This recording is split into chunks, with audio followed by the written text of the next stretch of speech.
Brief intro. I'm a member of Philly Socialists. I'm writing an episodic series called The Socialists. The Wire, Orange is the New Black. The most important series, the best series.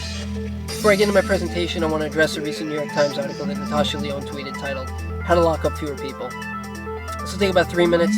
I'll link to the articles in the video description. I agree with most of the article, but I want to make 2 points. First, I think all drugs should be legalized and regulated. I'm talking use, manufacture, and sale. I'll get more into drug legalization later in the video. The other element of the article that I want to discuss is this quote about drug dealers. We ought to empower judges to reduce punishment for run-of-the-mill offenders who are often pursuing one of the few economic opportunities available to them in destitute communities. The single most important thing we can do is provide meaningful work opportunities to the most disadvantaged. It's true that drug dealing is one of the few economic opportunities available in destitute communities. David Simon, the creator of The Wire, said, The Wire was about people who are driven to dealing drugs because their labor is no longer necessary in our current economic system. Here's my question. How are we supposed to provide meaningful work opportunities to people if their labor is unnecessary under capitalism? As a socialist, my answer is this. Focusing on jobs is the wrong approach. The single most important thing we can do is provide life's necessities to everyone. Free housing, food, water, healthcare, childcare, education, etc. Wage slavery is a bullshit way to live. I'm not going to get into that, just how to say it. I'm going to stay focused on the quote from the article. Automation is outpacing job creation, and the trend is headed in the wrong direction in a hurry for workers. This isn't going to change under capitalism, or socialism for that matter. We should be focused on reshaping the political landscape so that the productivity gains of mechanization are used to provide all of life's necessities to everyone. If we don't shift from capitalism to socialism, then the gains of automation will be reaped by a small portion of society, while the masses are left to do things like sell drugs on street corners, starve, and kill each other, because, like David Simon said, they have no place within the economic system. Ironically, there are plenty of work opportunities for ex-cons. A lot of them could be social workers in prisons, with at-risk youth in the community, etc. The problem is, they would only be producing value for society at large, not for capitalists. And since capitalists control most of the money, these jobs will never get created. Unless we switch to a socialist system where wealth is redistributed and controlled democratically. Now on to my presentation.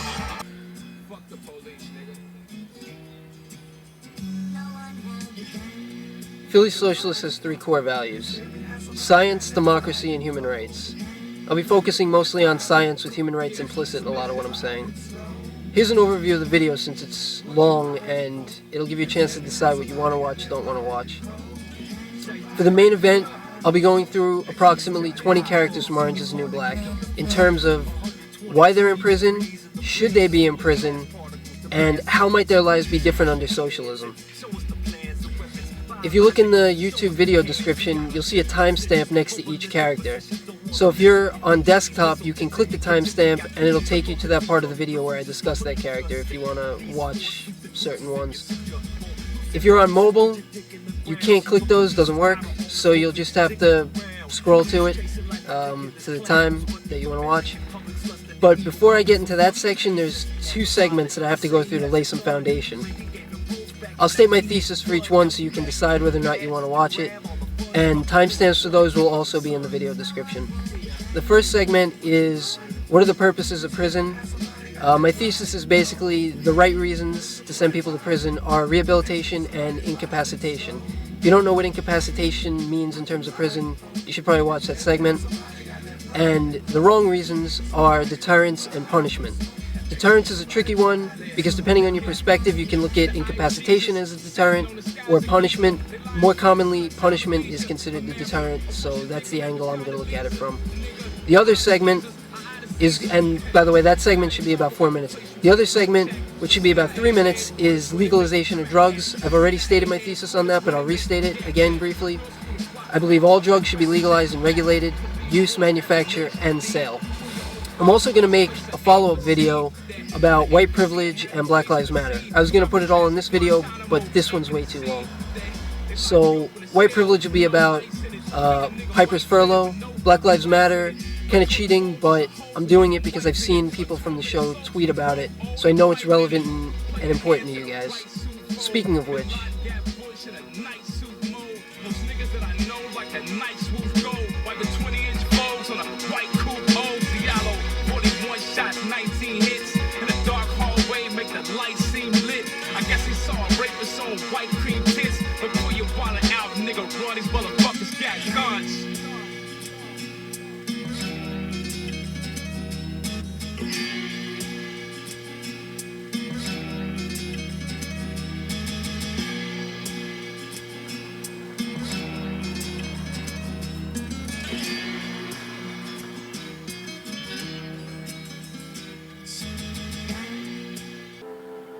what are the purposes of prison? Rehab, incapacitation, deterrence, punishment. Let's break each down briefly.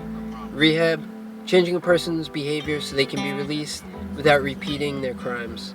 Incapacitation, removing a person from the general population so they are unable to commit further harm.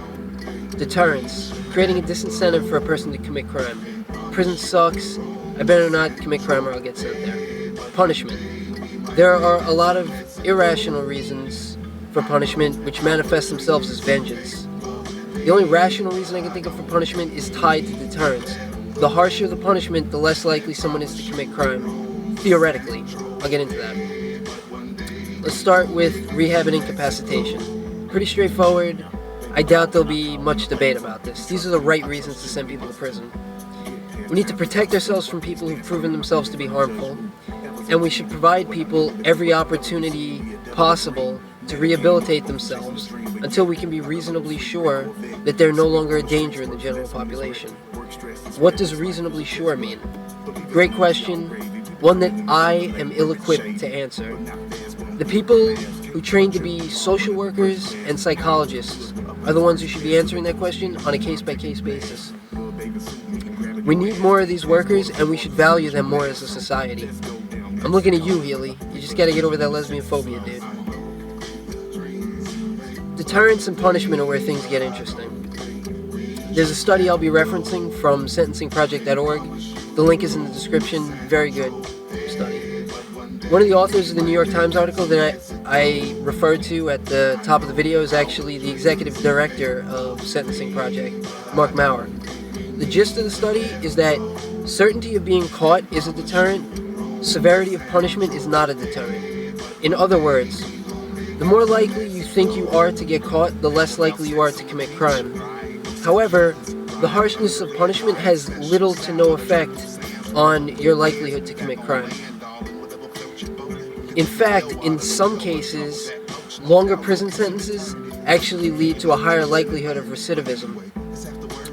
This is because of factors like removing a person from their social network, they lose their connections in the community. I'm just skimming the surface. There's a lot more on this in the study. It's very good. I highly recommend it. Although I imagine that a lot of you have already done this kind of research because of the nature and quality of your show. And I also imagine that a lot of this stuff is in Piper Kerman's book, which I have not read and I will not read until I've finished the entire series, until it's completed its course. I like to go in fresh, like Frank Costanza. Now, the certainty deterrent actually reminds me of something that I studied in one of my sociology courses. Urban planning can be used as a deterrent to crime. Well-lit areas are a deterrent. Surveillance cameras, whether they work or not, can serve as deterrents provided they're easily visible and they at least appear to be functional. The presence of police, also a deterrent. In summary, we can deter crime without actually imprisoning people. Using prison as a deterrent has been proven to be ineffective and in some cases counterproductive. Therefore, there's no rational basis for using prison as punishment. We're actually doing more harm than good by keeping people locked up who pose no discernible threat to society. Now, this is why I refer to using prison as punishment as vengeance. Vengeance is irrational. There's no way to measure a positive effect of vengeance.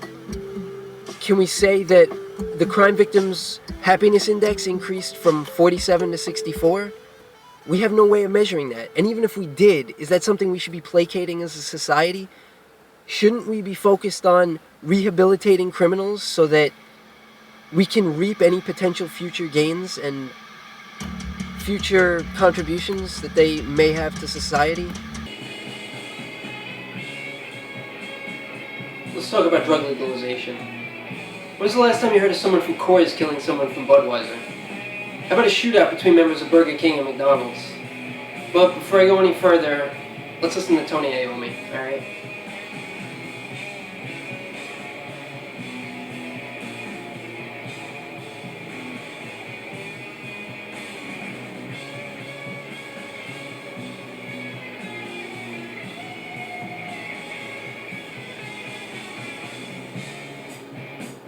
There's a study by the Global Commission on Drug Policy. You know the drill, link in the description.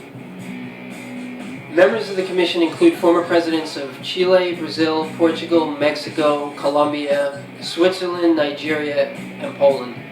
Former UN Secretary Kofi Annan, former US Federal Reserve Chairman Paul Volcker, Richard Branson, the guy from Virgin Mobile and Virgin Atlantic, among other world leaders. Their recommendations are based on the results of global drug policy reforms that have taken place in the last 4 decades, the most prominent example of which is Portugal, which in 2001 decriminalized possession of all drugs. In that time, drug usage rates have not increased, and the rates of both STDs and deaths related to drug usage have decreased drastically. Among the report's recommendations are: 1. Stop criminalizing people for drug use and possession. Nothing more for me to say about that one. 2. Allow and encourage diverse experiments in legally regulating markets in currently illicit drugs, beginning with, but not limited to, cannabis, coca leaf, and certain novel psychoactive substances. My take on this is they're trying to stay within the realm of what's currently politically possible without going too far too soon. I think we can pretty easily extrapolate from this and say the true recommendation would be to completely legalize and regulate all drugs. We can also say that socialists would operate within a different political reality. We're a revolutionary party. Our mandate would be to execute revolutionary measures like legalizing drugs.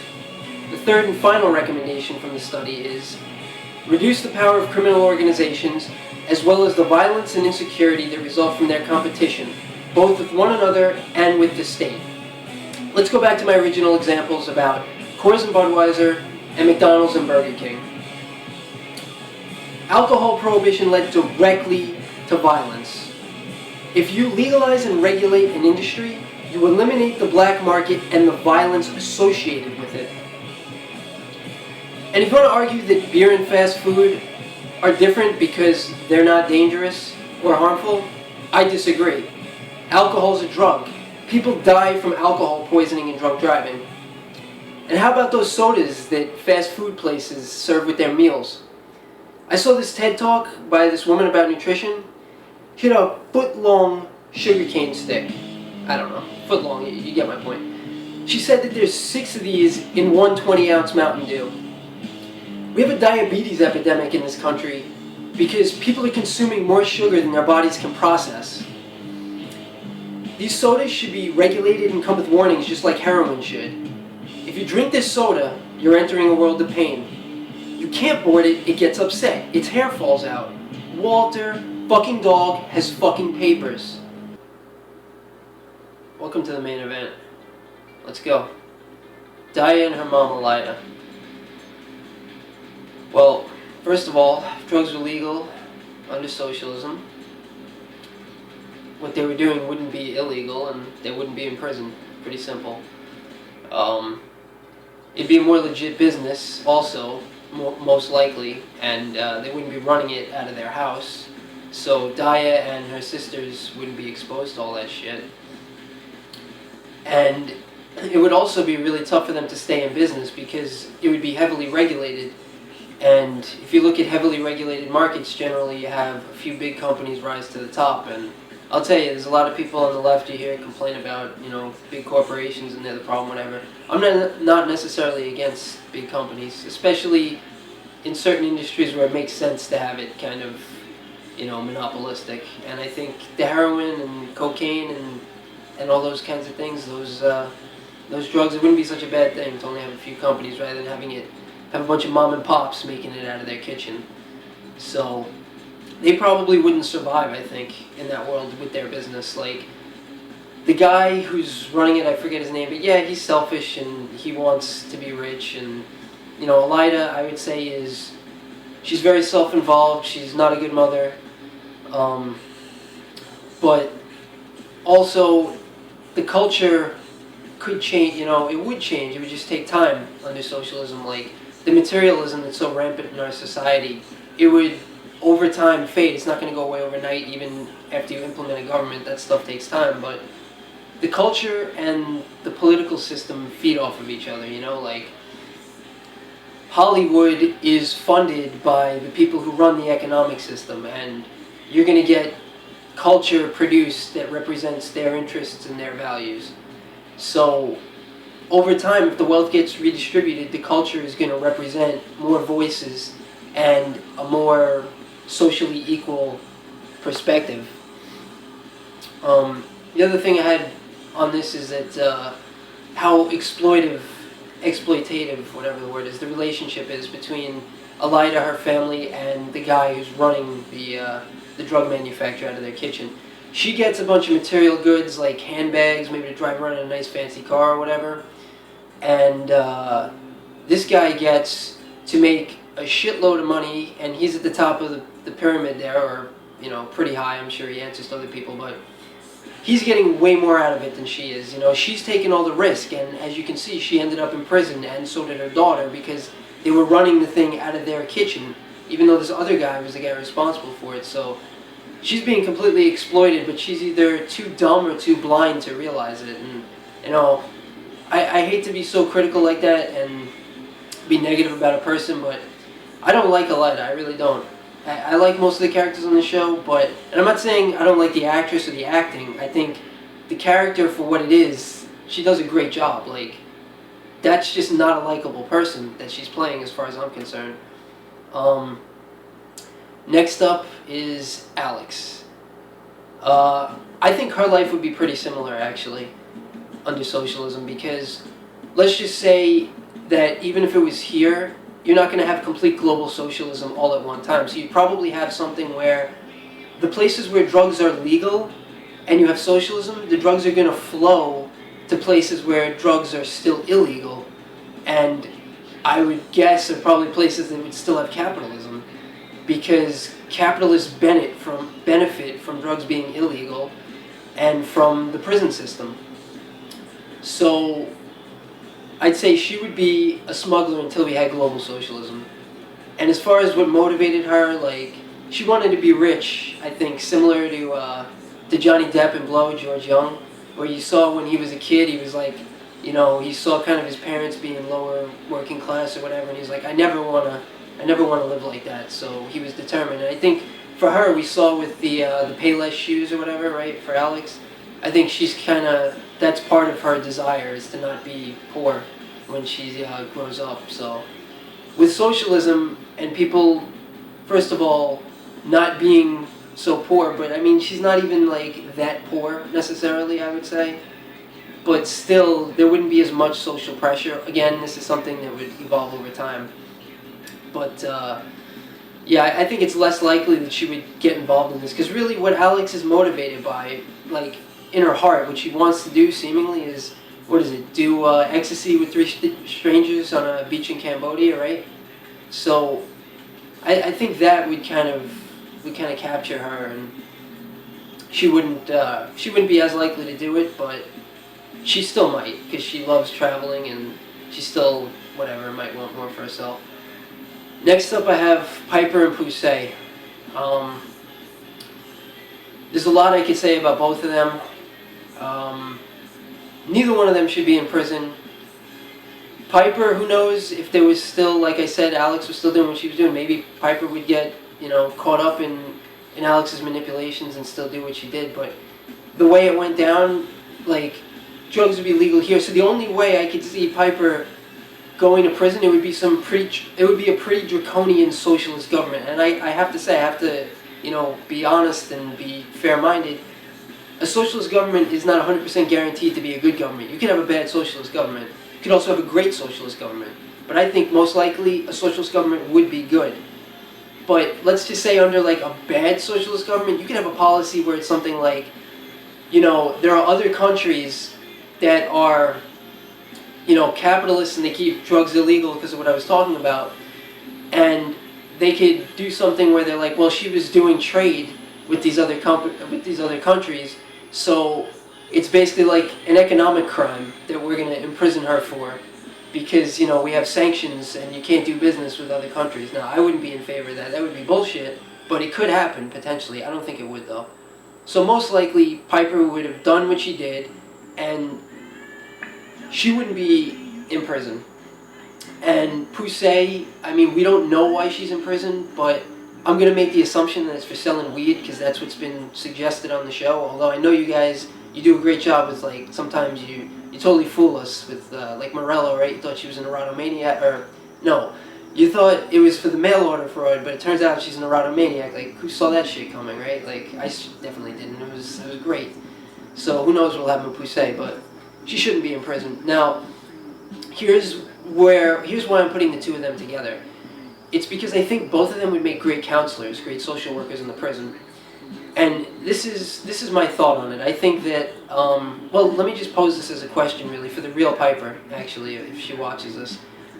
Would you be willing to live as a prisoner for a defined period of time, like 6 months or a year, if you were paid a salary to do it? Like, let's just say there's socialism. You don't have to do it for your survival needs. You don't need the money, but you would get paid to do it on top of what you're already getting to survive, like free housing and healthcare and all those things I mentioned earlier. Because here's why I think of this as a good idea.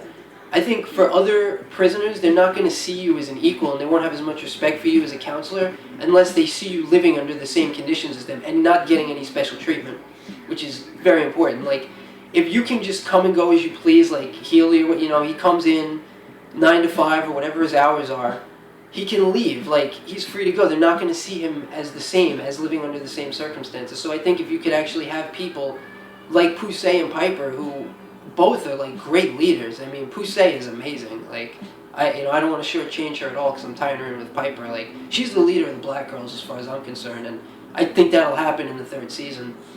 You know, based on what we saw in the 2nd, like, she stood up to be.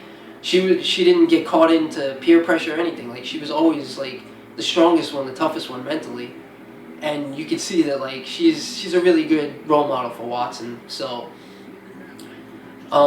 yeah, I think it would be interesting, you know, to see if they'd be willing to be counselors like that. Because in reality, if they're not in prison, those two are both very smart women. They'd have a lot of opportunities to do things in society, but would they ever even find out that they would make good counselors, right? Like, how would they even know that? I mean, you know, that's interesting, but I'm just posing it hypothetically.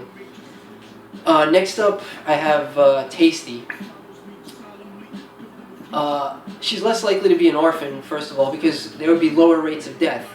If you have free healthcare, then you have more people are getting treated when they're sick, and you also have better preventative education, so not as many people are getting sick in the first place. So right there, like, I'm just talking about reasons why she could be an orphan. Like, if her parents died, they're less likely to die because old people are less likely to die under socialism when there's, like, free healthcare and everybody has all the things that they need for survival. You know, also with drugs being legalized, you would have fewer people killing each other in the streets.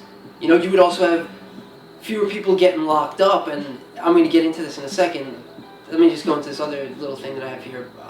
Foster care and social programs would be better. So even if she did end up as an orphan or, you know, in foster care or whatever, she wouldn't feel as compelled to latch on to somebody like V, because she would meet more people, you know, in the system that would actually make her feel like she was part of a family, and it would just be a better life, I think, for her, you know?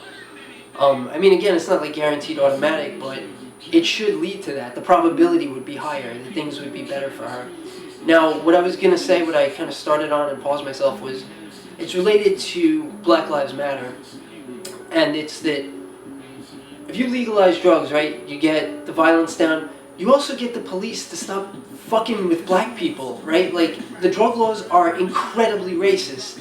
You know, you look at how many millions of black people end up in prison and what that does to black families. Like, you take, you know, whatever, either parent out of the family, or you put a kid in prison, like the burden that puts on the other people in that family, the stress, you know, both economically, emotionally, it just makes life so much harder for them. And then, of course, there's also the fact that, like, once you're a convicted felon, you can't vote, which is, you know, like, pretty shitty. Even though in the current landscape it doesn't matter that much, but it will matter more, as, you know, as we're building socialism, basically, is what I'm saying. But, yeah, instead of being out there with, like, Black Lives Matter signs, I think that it would be more helpful for black people to be out there with signs that say, like, hashtag legalize drugs, hashtag socialism, because that shit gets at the root of the fucking problems. Like, yes, it's, you know, and I'm going to talk about this in the other video I'll make about Black Lives Matter. I don't want to get into it too much, but suffice it to say,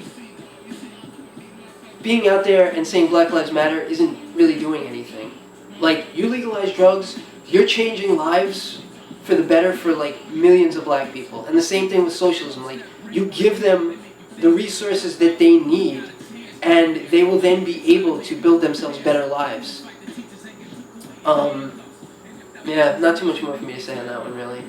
But yeah, I mean, that's a really important issue to me. And to me, it's like, you know, I'm talking to you guys especially that are involved with the show that are black. Like, I mean, to me, this is where you should be, is with socialism, is with legalizing drugs. And take Black Lives Matter, you take the same anger and the, you know, and the passion, take that out to the streets, but instead of the Black Lives Matter thing, socialism, legalize drugs.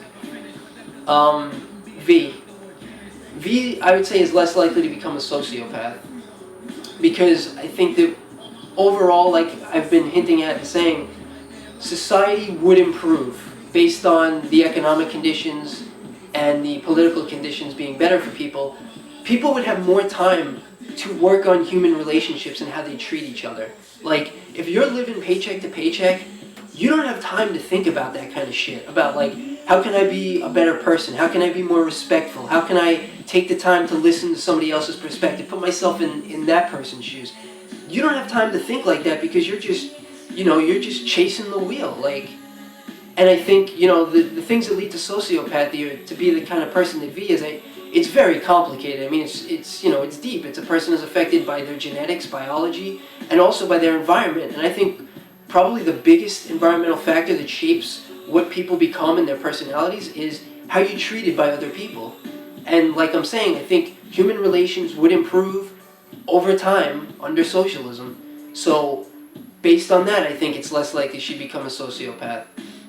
I also think that, you know, the fields of psychology and social work would be improved, and it would be more likely that her kind of behavior and her problems, whatever she had when she was growing up, because V is kind of a mystery, frankly. We don't really know that much about why she became the way she became and what motivated her or whatever. Like, I think a lot of that would be caught when she was younger, and there'd be a better chance that she wouldn't become the way she did. But even if she did, she could run a legitimate drug business without being imprisoned.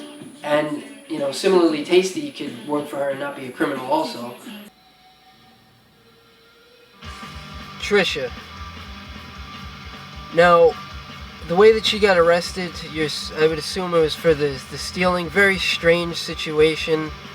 But the root of her problem is that she's a drug addict and she's homeless. So rather than looking at the specific scenario where she got arrested, let's look at, would she even be homeless in the first place? Well, no, not unless she chooses to, which, frankly, for her, I could actually see her not wanting to take anything and just completely do for herself, because that's the kind of person that she seems to be.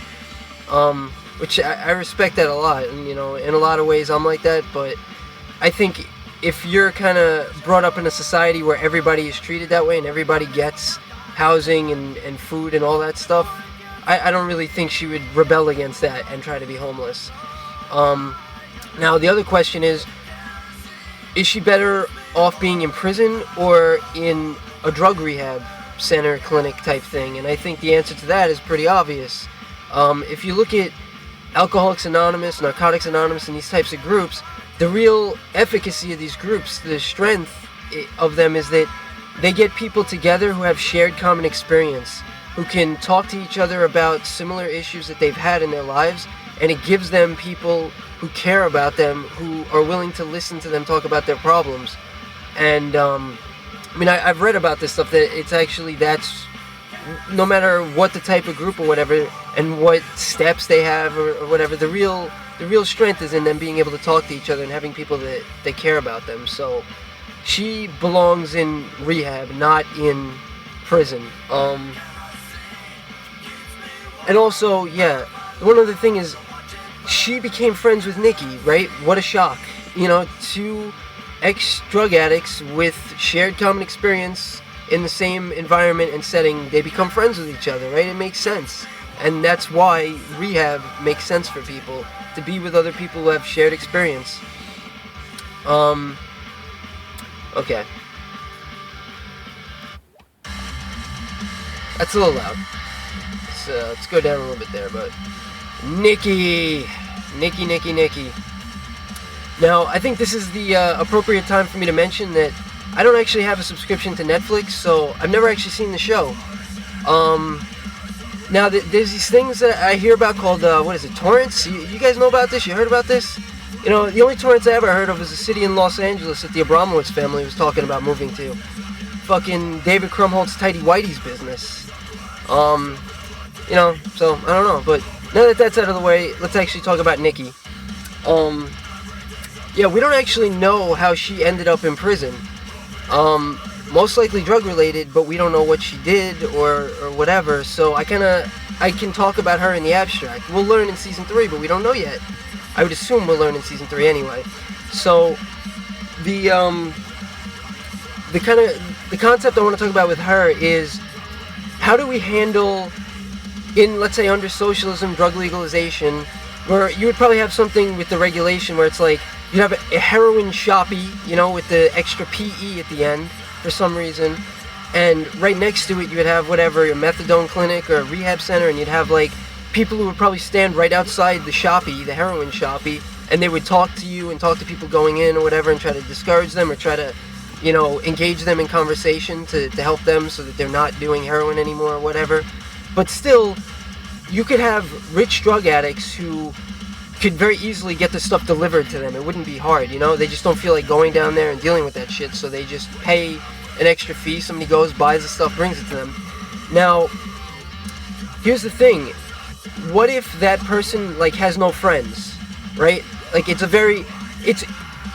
in computer programming, like, which is my field, we talk about this thing called boundary cases, okay? So let's say like 95% of the time, if I'm writing an application, users use the application in a certain way, and we make it so that it always works that 95% of the time. But then there's some scenario that happens like 1% of the time, and it's like, we consider that a boundary case because it's rare, but it still happens and we have to deal with it.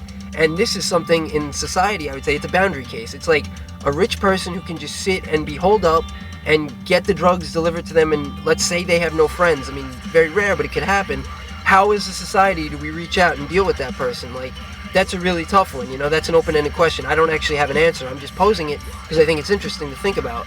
Now, you could also say the same thing about, like, a poor person in that scenario. However, here's what I think about a poor person in that scenario. They're actually, ironically, strangely, at an advantage, because even if they have no friends, that person is likely to at some point need to do something criminal to get money to get drugs, because they don't just have an endless supply of money like somebody who's rich might. And obviously I'm bringing this, now I don't know what Natasha's situation, financial whatever, was or is. I'm not saying anything about that, but the fact that she is a celebrity just brings it to mind. Like, that's where I got the thought for this concept, this idea. Now, there's one thing that I don't have to assume about her that's actually we know is true, because she said it multiple times, is about the role that Chloe Sevigny played in helping her with her recovery, and the importance of having somebody who cares about you like that, of having friends. And, you know, what about people who don't have a Chloe, somebody like that, who cares about them to help them through it? You know, that's where society comes in. And again, like I said, for, you know, poor addicts, they're a lot more likely to commit crime to get the drugs, which would then get them in the system and get them into rehab. But, you know, somebody who's rich and who can sit at home and just, like, do drugs all day until they're fucking dead, you know, I don't know what to do. I mean, that's like, I mean, you know, under socialism, I guess fewer people would be, like, that rich. But still, people are going to be rich. There would be that, you know, the wealth and whatnot for people. So, I don't know. That's open-ended on that one. The other thing I want to talk about with Nickyyy is how did she get into drugs in the first place, and how might her social relations be different under socialism? So where I'm going with this is, I've thought of like 3 main ways that people can get into drugs. One is like you get it through peer pressure. Either through, like, there's a group of people that you want to hang out with and you want them to accept you, and they're doing drugs that you've never done before, or doing something that you've never done before, or whatever, and you're like, the cop just passed by, so that, like, threw me off a little bit. I gotta wait and see if he keeps going. Not that I'm doing anything illegal, but anyway, you may want to do that to be accepted, or, like, if it's somebody, like, one person that you have, like, a sexual attraction to, especially, that, which would be stronger even than being accepted into some peer group, you know, you may want to go along and do what they're doing because you don't want them to think you're not fun, or, you know, you want them to accept you, you want them to like you. Another way that you can get into it is just, you know, this is, again, something, and I can relate to that from personal experience, like, I know that can have a really strong effect, and that's probably one of the reasons why I never got into hard drugs, because my friends did harder stuff than I did, like shrooms and K and ecstasy. That stuff was always around me in college with my best friends, but I never did it because I was like, no, I don't want to do that, and that was that. But if it was like a girl that I was interested in and she was doing it, and I, you know, that might have skewed me, you know, to do it. I don't know. But another way for somebody is, and I relate to this one, is if you're like really depressed, right, and life is just too hard to deal with, and that happened to me one time, where I was just like, I cannot deal with life right now, I gotta smoke weed. And I did, and I felt better, and, you know, I was glad that I had it. But if your life is like that, where you constantly feel like that, and you're starting even with weed or whatever, you're gonna get, the buzz is not gonna last. You're gonna grow an immunity, and you're gonna wanna go on to harder stuff. So that's how it can escalate. That's another way. And a third way is people who just take drugs because they're in pain, like they get a they get a prescription, and they're taking the drugs, and eventually, you know, they develop an addiction. So that's what happens. So I wonder, under socialism, if Nickyyy would meet more people that are like her, you know, as social relations improve, and like, I think of it as like if she met somebody like me, if we met each other, like what would happen? Would I have sort of skewed her to not do harder drugs, and like gave her my perspective on not harming my brain, and like respecting what this is, and, you know, respecting her brain? Or would she have dragged me into it, you know? Like, I don't know. That's something that was really interesting to talk about. And I was going to talk about it a little bit more and a little more cogently, but this song is just about over, and I'm going to get into something else right now about Nickyyy. There's 2 things I know about her that you guys don't know. One is she loves Incubus, and 2, she loves science. And I'm not talking, yeah, Mr. White, yeah, science. I'm talking S.C.I.N.C.E. Science. And those of you who know, fucking know. Okay? So, this is like 3 minutes, so if you feel like you want to skip it, skip it. But we're going to listen to Incubus here for 3 minutes and listen to the lyrics of this song. And that last song that we just listened to, by the way, Texas in July, are the last 2. Incredible. Read the lyrics for Inner Demons, even if you're not into the metal and the screaming.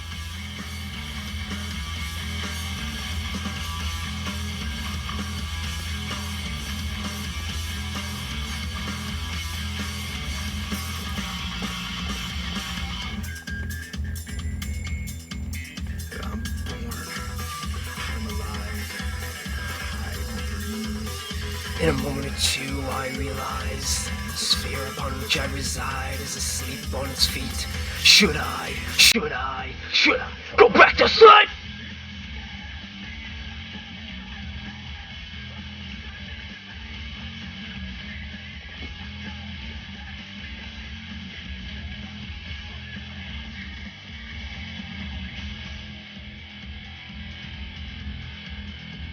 We orbit the sun.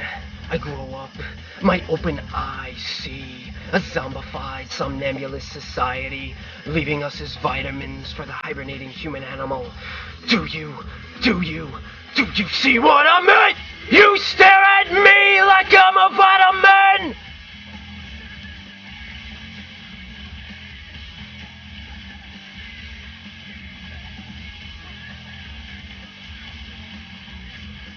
In the water, will you digest me? Me.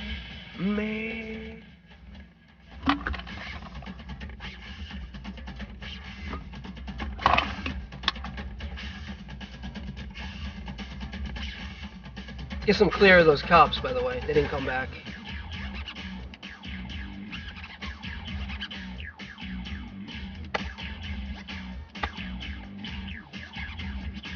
Into the sleep machine I won't plug in. In fact, I'd rather die before I will comply. To you, my friend, I write the reason I still live, 'cause in my mind, tight.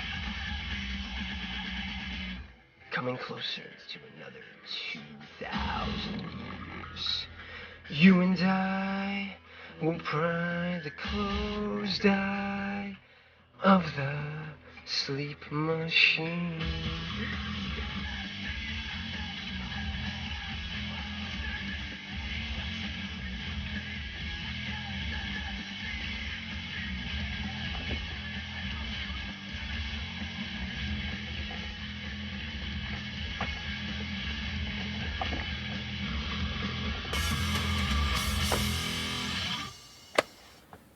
Pennsatucky. We're gonna stick with Incubus. Actually, the cops did just come around again. Maybe they just circled the park. I don't fucking know. Anyway, Pennsatucky. Let me turn this down a little bit. I have one word in my notes written for Pennsatucky, and that word is Oxiana. This is a documentary about a drug epidemic in the small town of Oceana in West Virginia. And it's relevant to Pennsatucky, because she comes from an area that is kind of connected to the Appalachian Mountains. It's like Pennsatucky, for those of you who don't know, the term is actually Pennsatucky, and I guess in the book there was actually somebody in prison, Pennsatucky, that they call her, and I like that version better. And also, by the way, I call her Pennsatucky because I don't think it's a derogatory term to say somebody is from that area of Pennsylvania and then that area is from Kentucky. Like, why is it derogatory to say an area is like Kentucky? What's wrong with Kentucky, you know? Like, what the fuck? There's nothing wrong with it. Anyway, it's an area in Pennsylvania that's between Pittsburgh and Philadelphia. It's also referred to as the T. James Carville, who was a political strategist for Bill Clinton, amongst others, he came up with that term, the T. And it's connected with West Virginia, and then it's not connected to Kentucky, but Kentucky's connected to West Virginia, and they're all sort of considered like similar areas. So anyway, this documentary, which is great, like there's another one about Staten Island and the drug epidemic in Staten Island from Australian TV had it, and it's shorter. You guys might be interested in that too, because closer to home, New York, Staten Island. But yeah, this documentary is basically about how this town, everybody is just either on oxy or meth or, you know, heroin or whatever, and like the town is just, it's just like a wasteland destroyed by this. And that is really at the core of Pennsatucky's issues, of Tiffany's issues. That's where she's from, and like that's the environment that she, you know, grew up in, and or at least is living now, even if it's only a more recent thing that it's gotten that bad. But in the movie, or in the documentary, one of the things that they talk about is how it got started was miners would actually, you know, they would have aches and pains and be hurt, and the mining companies would encourage them to take painkillers, just like, you know, athletes, like a football player or a hockey player, whatever, at halftime or intermission, they shoot them up with cortisone shots and shit so they can go back on the field and play and perform. And it's basically the same thing that happened to these coal miners. You know, they would take these drugs so that they could keep working, and they developed addiction. And also, it loaded a supply into the towns, which then, you know, the kids or whatever would have easier access to. And once you have a supply, and they kind of talk about this in the Staten Island documentary, about how supply actually, like increasing the supply actually leads to a stronger market for the drug and the drugs. So that's kind of how it gets started, and then you just have an environment where like everybody's doing it. So obviously to me, I'm talking socialism. One of the things I'm going to talk about is the economic conditions in these places, and the fact that these jobs, a lot of them are going away, and it's frankly, it's a good thing actually that like these coal mining jobs are going away, because we need to move to clean energy. Like, it's not good that people are like losing work and not having money and means for survival. That I'm not saying is good, but the actual work that they're doing, like going away, is good. So we need to provide them with the means for survival, the means for sustenance. And, that's why free housing, healthcare, etc. But even with that, you could point to, there was this example in the documentary about, they were talking about a guy who was one of the addicts in the documentary that they talked to. He was talking about his best friend who died, who was a chemical engineer, really smart guy, went to West Virginia University, got a degree, got a good job, made a lot of money, yet he still got hooked into the drugs and he died. And you're like, well, you could point to him and say, well, how can you say it's economic if that guy, he had an economic opportunity, got out of it? Well, what I would say to that is, again, it's similar to like, or this is something I'll talk about later, but I filmed it already, like how you change stigmas in society, and it's like if everybody in the town is doing drugs, it almost becomes like you're left out if you don't do it, and you get pulled into it, roped in so easily, that's how you get such a bad epidemic. And even, they were talking to like a prosecutor, the town prosecutor, like, you don't want to assume anything, but that guy, like, for those of you who've seen it, come on, that guy was a user, right? Like, don't you think so? So, I guess the question would be then, what are solutions? Well, obviously, first of all, the free everything program that I'm talking about under socialism, housing, healthcare, and get, like, one of the guys, they had him and his mother, and the mother was like, I'd like to get him to methadone, get him to methadone clinic, but I can't afford it, right? Well, that shouldn't be the case. That shit should be provided. Like, that town, they need it, so let's put it there. Let's give it to them, because they need it to heal that town. So yeah, she could only afford to get him to rehab, and it was tough to get him to go to rehab and whatever. I mean, there's other things, what is it, like, Noxalone or something? There's these other, like, the sublingual, and they show one of the guys, he's using it, and I think the girls that were talking to each other, too, they were, I think they were meth heads. I don't remember exactly what drugs they were doing, but they were using, like, the sublingual strips, so there's stuff like this that could be provided to the town in abundance. I mean, as far as economic development, like, I don't know, like I've said before, I'm not really a big guy on, like, just trying to create jobs for the sake of creating jobs. But it is an issue that they have nothing really to do, and they're so separate from the rest of civilization in a way, and you gotta drive 45 minutes to get to anything, so they need other things, like, in their town to do, so that they don't just have drugs to be doing and getting high. But yeah, I think, it's the type of thing where you gotta take a multi-pronged approach to it, and you gotta realize that it's gonna take time. It's a deep epidemic, and it's in a lot of places. It's not just Oceania. That was just one really stark example, really powerful example.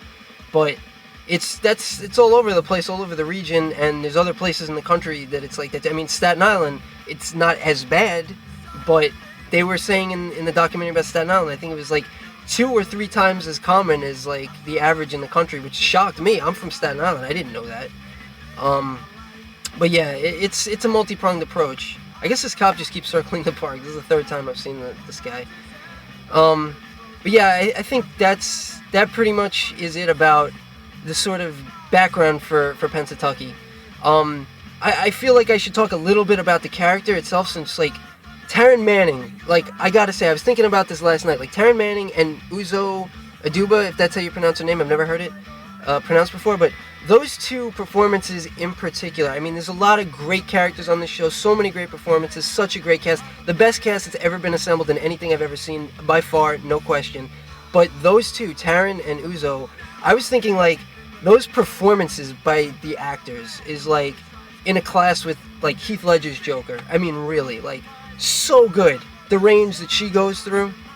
And again, this isn't relative to the topic of conversation here. I just had to say something about this character, because she's so good, and it's one of those characters that, like, no matter how many heinous things she does, I still like her and I still want to root for her, because she shows such a wide range of humanity with her behavior. And like in the second season, you know, I wonder if it was her sort of actor's choice, or she was by the writers and the directors. It was sort of a common decision to have her sort of act like she's like really gone off the goofy end, you know, like she got her clock cleaned quite a bit there by pipes, so she was probably concussed, and you know, she acted as such, I think. And I don't know, I'm super impressed by her and that character, and I love Pennsatucky.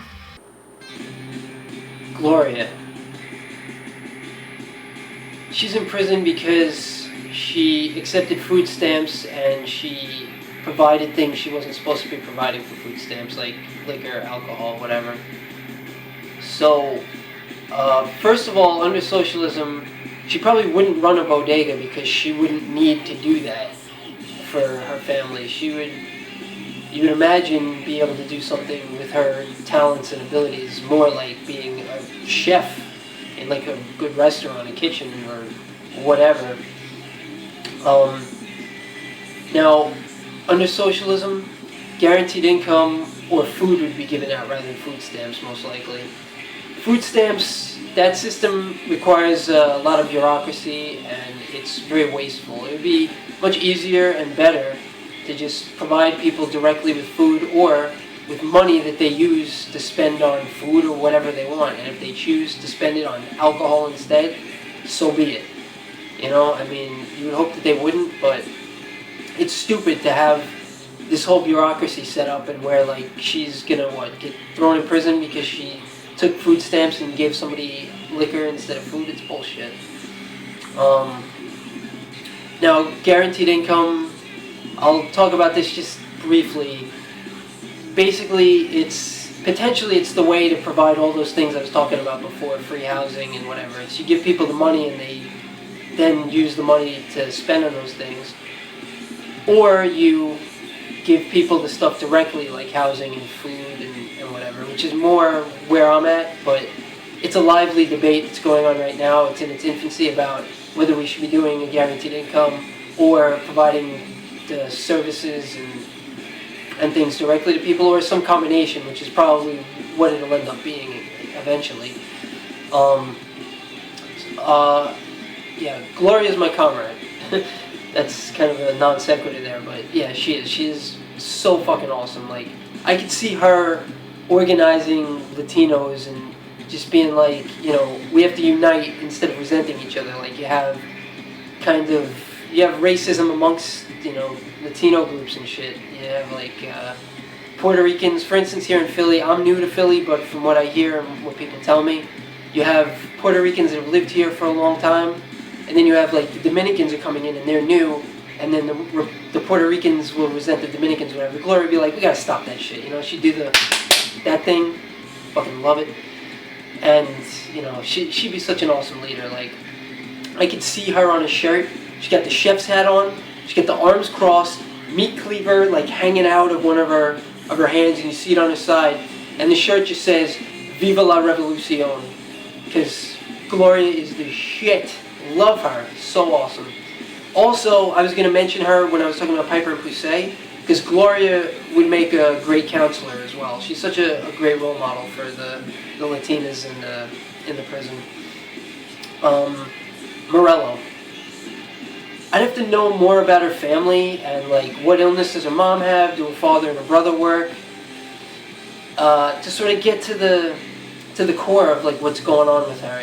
She's a really interesting character, and I just sort of have some scattered thoughts because it's really tough to say like what would her life be like under socialism, or like should she be in, because obviously she's a dangerous person based on what she did, but you got to try to understand why she did it, which means getting to the core of her as a person.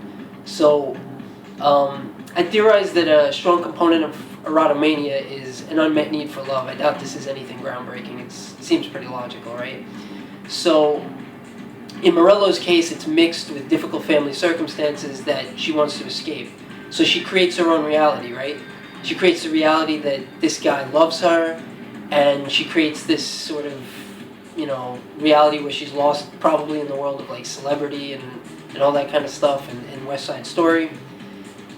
And one thing I guess that I wanted to talk about related to that is socialist versus capitalist culture, which I've talked about a number of times already, and this is another example of it, where I think in a socialist culture there would be more love available.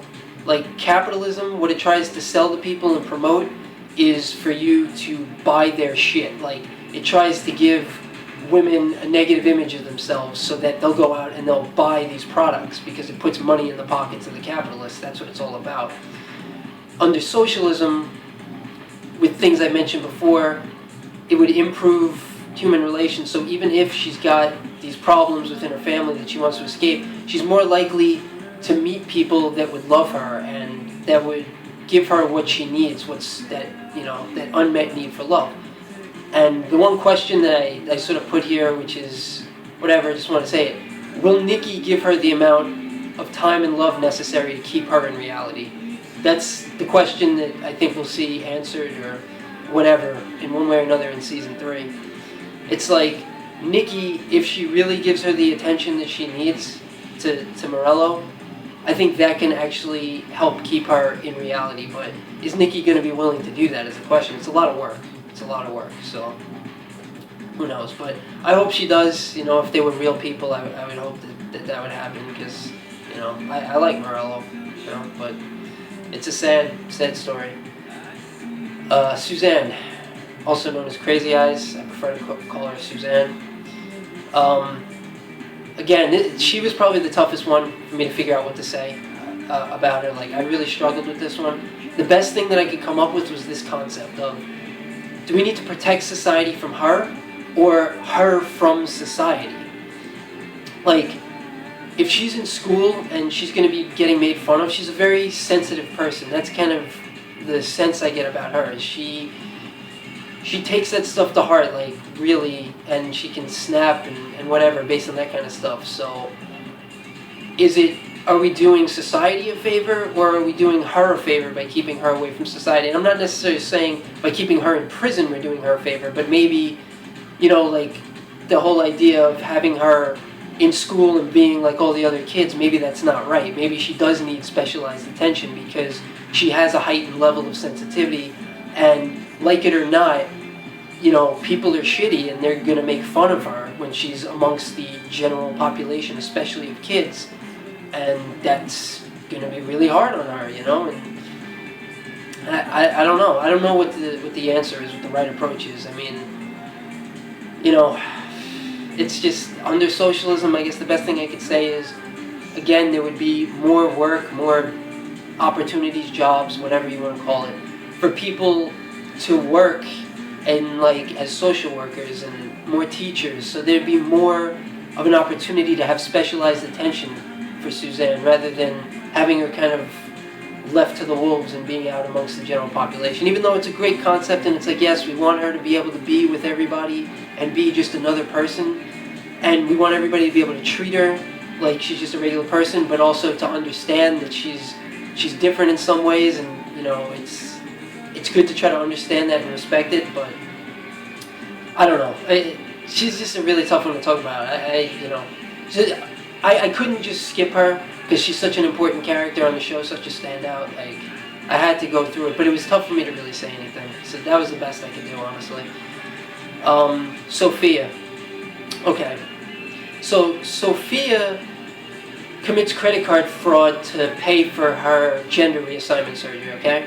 So under socialism, if all the means of survival are provided, she could save the money that she made as a firefighter to pay for the surgery. I mean, yeah, that's basically that simple. It's like people would be able to take the money that they get from working and spend it on whether it's luxury or whatever it is that's beyond basic survival needs, which would be improving. That's how almost everybody would improve their lives through something like that. And we'd still be able to have people working where we need work done. Now here's another really interesting question, and this is tricky. I don't know. this could definitely meet with disagreement or whatever, but I'm going to try to talk about all the sides that I'm thinking so that people can understand where I'm coming from. Should it be covered by universal health care? Should plastic surgery? Where's the line?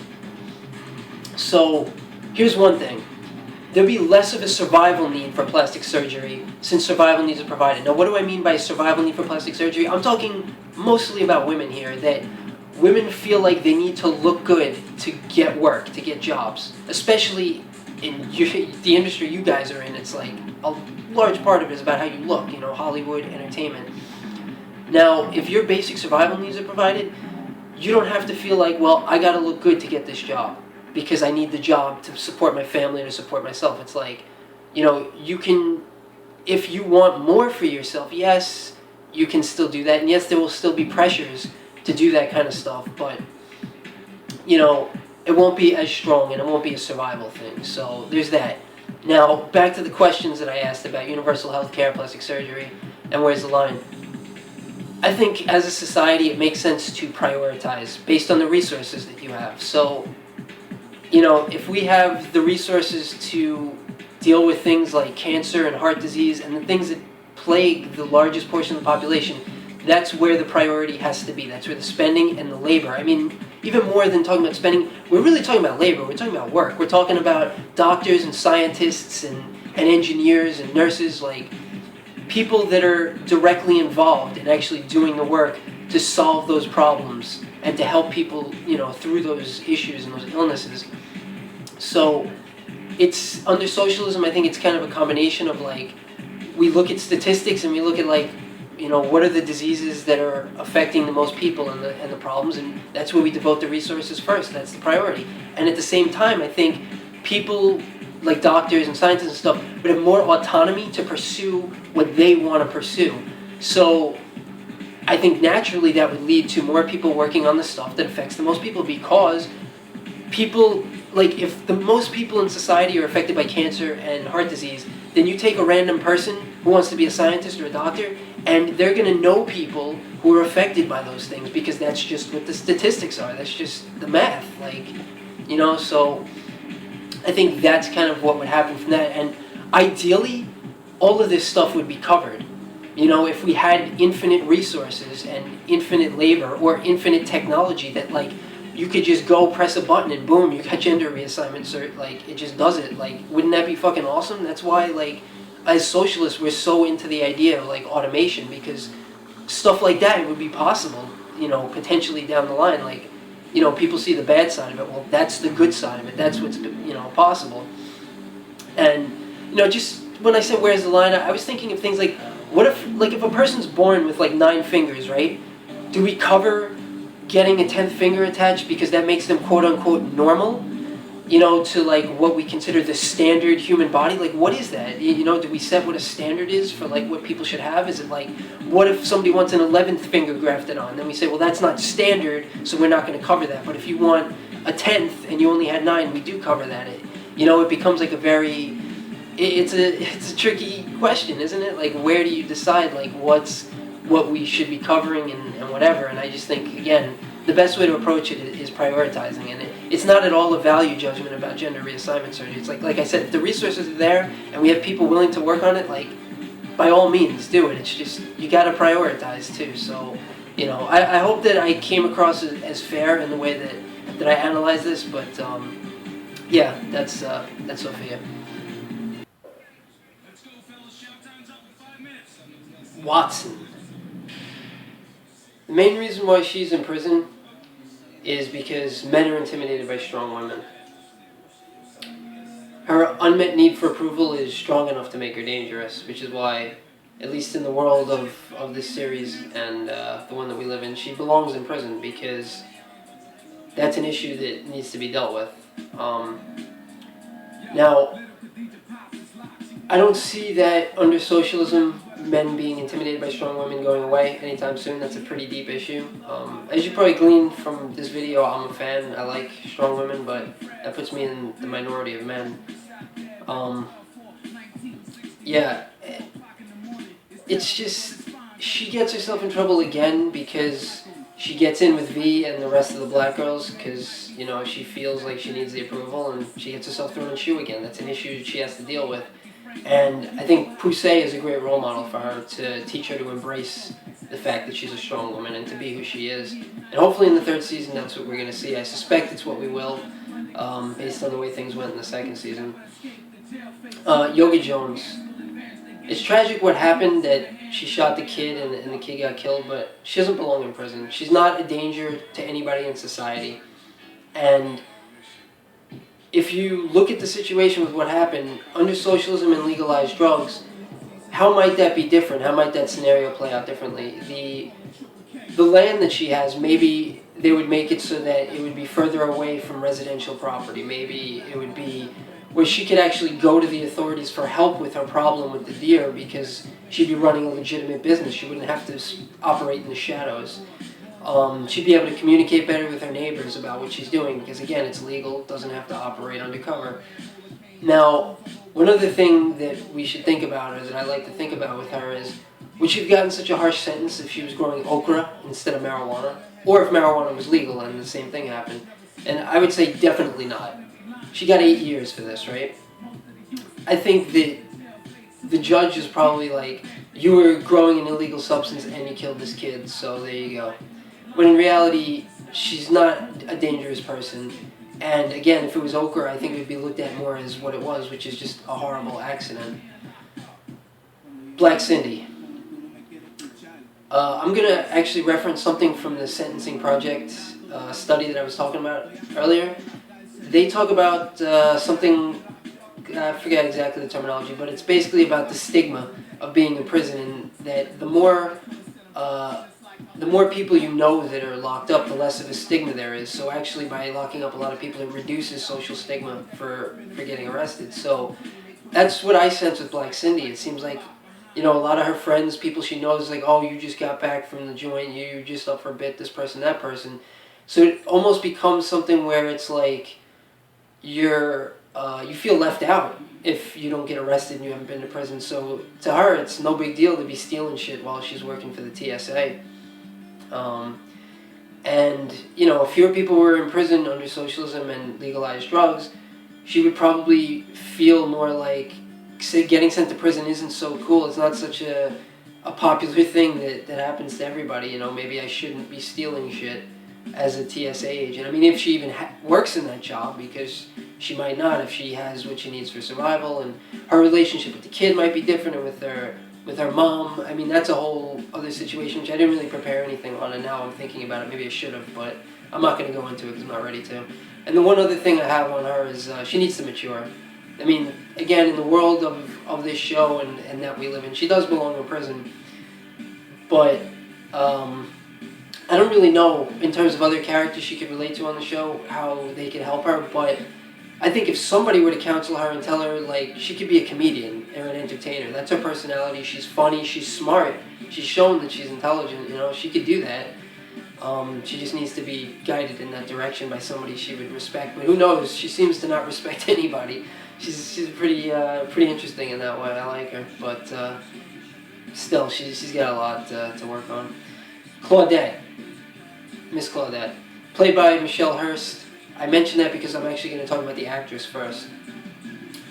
As all of you who are associated with the show know, I'm sure, she was in a car accident at the end of 2013. She was in a coma. Thankfully, recovered, all good. You know, whatever. It's good that she got over that and whatnot.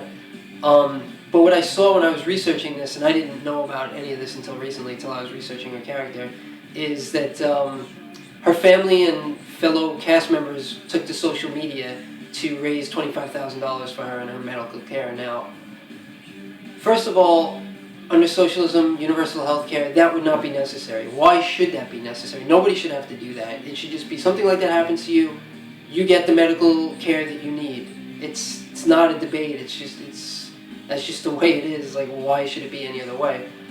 Now, something else that I think is interesting to think about related to this is she has these connections. Like, for instance, Natasha Lyonne. I follow her on Twitter, so I know her more than I know other cast members, whatever. She's got 180,000 followers on Twitter.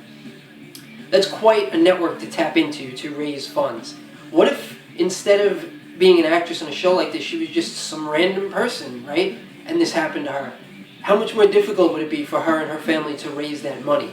Now, I'm not the whole point here is like, look at white privilege, right? With Piper, and you know, people in the prison were pissed at her because she got furlough, and it's like, why are you pissed at her for getting furlough? You should be pissed at the fact that you're not getting furlough. Like, everybody should be getting it, right? Just like here, don't be pissed at, you know, Michelle Hurst because she knows people that can help her raise funds. You should be pissed at other people who are not as fortunate to be in that situation, are not able to get that kind of money, and we should just have universal health care so everybody gets taken care of equally, and it's not an issue. Now, as far as Miss Claudette, the character, I'll talk a little bit, I guess, about Haiti's child slave trade, which is, I think, the biggest in the Western Hemisphere and the second biggest in the world. Only Mauritania in Africa has a larger slave trade. So Haiti has been through multiple revolutions in the last couple hundred years. They had slavery brought in by the Spanish, who actually wiped out pretty much the entire native population of that country. So the slavery was brought in similar to how it was brought into the United States. And they've had revolutions, but every time people take over who want to continue the way the economic system is, and they want to continue, you know, slave labor and child slavery and the slave trade and all that.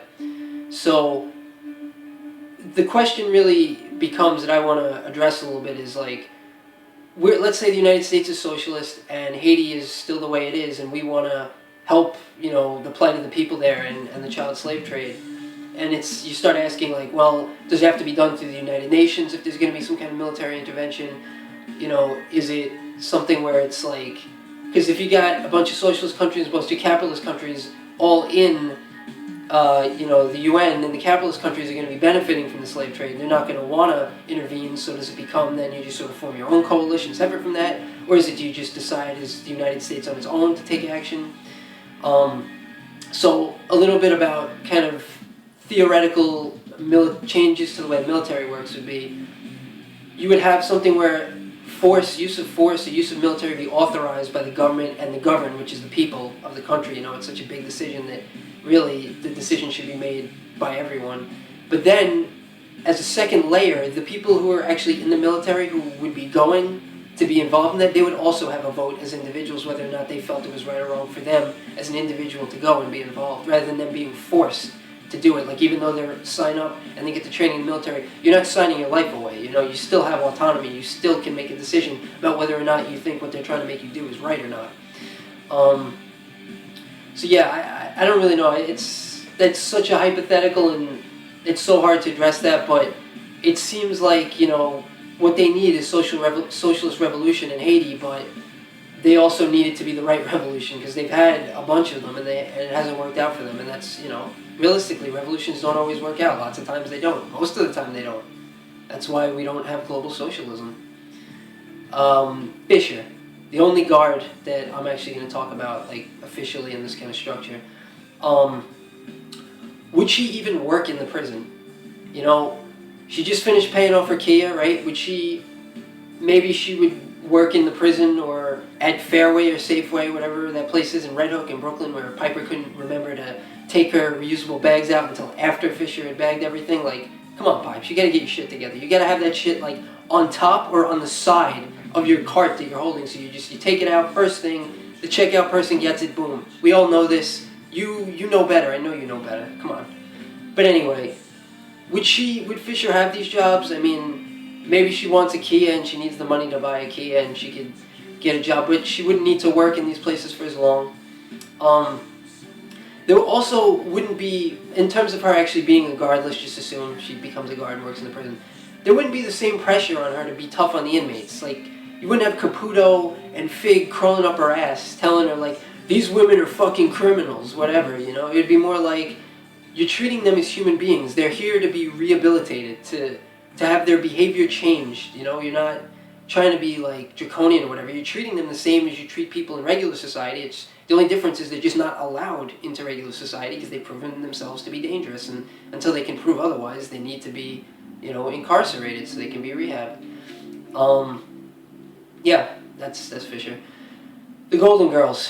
The New York Times article that I referenced at the beginning of the video discusses a little bit about aging out of crime, a concept of aging out of crime. And I don't remember exactly what it said about this, but I think it was something like, past a certain age, people tend not to exhibit the same criminal behaviors. They're a lot less prone to crime. So this is something that, you know, if they're no longer dangerous, you release them. But you're not just going to set an age limit and release everybody. It's, again, you'd have a lot more social workers, and they'd be trained, and on a case-by-case basis, they deal with these people and these women, and they see whether or not they belong. So in the context of this show, I'm sure at least some of the women who were the Golden Girls would have gotten released early. Tazlitz, who, you know, I didn't know her name, I had to look it up to see. She's the one that stabbed what she thought was V. Yeah, I don't know. I mean, would she have actually just, you know, she was, and the rest of them were getting along just fine without any problems until they got involved with Red. So maybe the environment that they're in is actually more likely to produce criminal behavior from them than if they were just released at whatever age when they didn't have it seemingly in them to be criminals. And, you know, they were only placed in an environment, because they're in an environment where there is that kind of crime and that kind of, you know, relations between people and groups, that's what produced that behavior. But I don't know. It's just something that I think would be dealt with in the future in a better way. Rosa. She'd probably do the same thing because the thrill drove her. Like, she loved robbing banks. Now, one thing about that, though, that maybe why she would still be driven, she'd be probably like a danger junkie and the thrill and everything, but maybe part of her motivation is also, like, materialism and greed, and seeing that, you know, wealth and being rich is glamorized in our society under capitalism. So maybe that is part of what drove her to be a bank robber. And if under socialism, maybe the culture would drive her in a different direction to direct her, you know, the passion that she has and the sort of the thrill, the danger junkie nature she has in herself. Maybe she would do something else that wouldn't be like armed bank robbery, but, you know, who knows. Now, talking about her having cancer in prison, she'd be able to get the treatment that she needed under socialism. No question about it. Like, there's no reason to say, well, because these people are prisoners or whatever, they should be, you know, less, they should have less availability to medical treatment they need. No, they should be treated like human beings, like everybody else. The only difference is, like I said, we're keeping them out of general society because they can't be trusted to not be a danger. That's the only thing. So she would have the care that she needs. And also, she may have been released from prison due to age out, which I was mentioning with the Golden Girls. Sister Ingalls. I want to touch on her briefly. Not going to talk about her too much. Probably surprising. You probably would expect me to talk about her more, since she's an activist, and, you know, clearly I am too. Basically, the one thing I want to say about her is, I think she really represents the failings of the left over the previous decades. Like, in her mind, you know, she goes in, she's got a lot of idealism, but over time you see things are just not working, change is not happening, and you figure, why not be selfish? I mean, what we're doing isn't working anyway. And I think that's a part of what happened to her, is if there was more progress and there was more, just a better strategic direction for the left, and they were actually doing things that were working, I think she would have been less likely to become jaded and become so self-involved the way she did. So-So. So-So is near and dear to my heart. Now, first of all, there's less reason for someone like So-So to protest under socialism because things would be better. Now, there would also be more venues for people to speak their minds, more room for political debate. I'm not saying this stuff would be perfect, but it would be improved. Now, I'm also not saying that there wouldn't still be things to protest and there wouldn't still be problems and things that could be made better. There always will be. It's always a work in progress. Life, society, evolution, all of it. And we need people like So-So that have that passion for change, that, you know, are driven to do that. So it's absolutely, you know, a possibility and, you know, likely that even that she would still be the way that she is and she'd still be involved in protesting and activism. And, you know, I have nothing against that. It's a great thing. People should continue to do it. I also know that based on my experiences with Occupy, a lot of them would not at all be happy with socialists and a socialist government. And they don't trust leaders, and they don't like structure, and I'm just going to go off on Occupy a little bit right now because I was heavily involved in Occupy for a year. I gave a year of my life to that. I wasted a year of my life pretty much, the way I look at it, and I resent that. I didn't go into it, though, with any kind of illusion or delusion that, you know, the way that they're approaching things is the right approach. Like, Philly Socialists actually started a year before Occupy. In, like, 2010, the two founders that I know that I used to organize with, which is how I came to be involved with them and everything, they came to Philly and they started it. And I believed in their approach. We were ideologically in line, but I didn't come here with them, and I stayed in New York and Staten Island, and I felt like I really wanted an opportunity to organize where I grew up, where I was from, because I thought that would give me, you know, more credibility in the minds of the people that were trying to organize, that I'm from here, I know this place. But, you know, when Occupy started, I saw very quickly that this is not the right approach, what they're doing, and I'm going to try to impose. I want to say this, it's not like I say I wanted to impose my will, but I didn't want to like go in there and say, no, this is what we're doing, this is how we're doing it. Not like that, but I saw that the DNA of the Occupy Wall Street group, that wasn't going to change. They were the way that they were, the people who founded it and started it, and it was pointless to try to push them in a different direction. But Occupy Staten Island, where most of my efforts were devoted, I was trying to push them in the direction of what Philly Socialists is doing, which is social programs to organize the people in the communities and having a general long-term strategic direction of forming a political party and vying for power. Because we need power and we need resources. And it was like banging my head against the wall, even in Occupy Staten Island. No matter how hard I worked, I showed people I could be a leader. You know, I was like one of the main, if not the main organizers in that group. Yet nobody would support my idea to form a political party, or at least for us to have the direction of doing that. It was just incredibly frustrating, banging my head against the wall. And as far as So-So, bringing it back to relevance to the show and to the character, she's got a lot to learn. And she can learn a lot from Piper about how to communicate effectively with people, how to talk to people on their level, to reach them in a way that is relevant to them, that makes sense, that they want to hear, that they're interested in. Because So-So, she'll just talk and talk and talk. She has no idea as to what's in these other people's minds, what's in their head, until eventually Nickyyy shoves her head in her crotch, because that's what happens. People do not want to hear this shit, you know? And it's like, you also got to think about, why did she end up in prison? Was she one of the people who, you know, lays down and stops traffic and whatever? And it's like, how effective do you really think that is? If you're just pissing off people that are trying to get to and from work, these are the people that you're trying to organize. Like, there are probably better ways that you can communicate with them. There's a lot more I could say about So-So. Obviously, I'm very passionate about this character, but I've said enough. I've spent a lot of time on it. So. Okay, I gotta say something really quick about So-So that I felt needed to be said after what I said at the end there. There are a lot of cases where people get arrested for protesting. It's total bullshit. Like, the cops will kettle people who aren't trying to be unlawful in any way just to set them up into an arrestable situation. Like, the Brooklyn Bridge, for instance, people remember 700 people got arrested. The cops totally kettled people there. Another one that I witnessed online on the internet as it happened was in Los Angeles last year, the Ferguson protest. People were not trying to be unlawful, and then all of a sudden, they were following the cops' directions, and then the cops all of a sudden announced that this is an unlawful protest, and they arrested everybody because there was like a basketball game going on or something at Staples Center, and they knew the protest was headed that way, and they didn't want it to happen, so they just corral everybody and arrest them, which is bullshit, okay? I just had to say that. Now, the best for last I have saved. Red.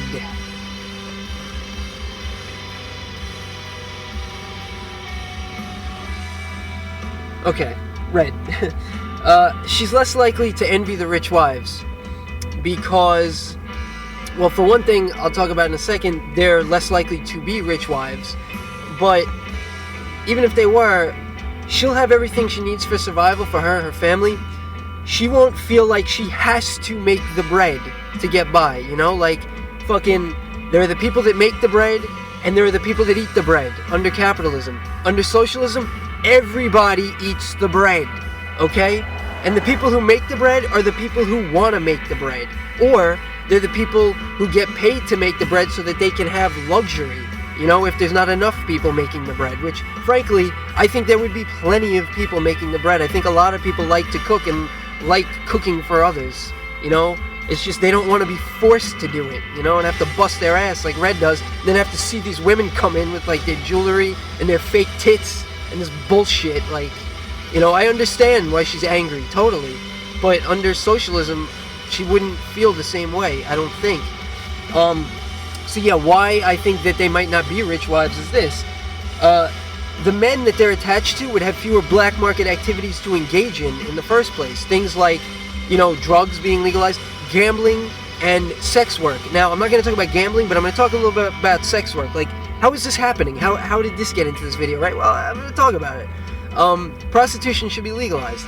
And the way I see it, it would be better for women if prostitution was legal. Like, let's say you're with a client, or a prostitute's with a client, and they rough them up or whatever, they can then go to the police, and the client knows, like, they're going to go to the police, and they're going to say, like, this guy beat me up, like, arrest him. You know, whereas now, they don't really have that kind of legal protection because they operate in illegal activity.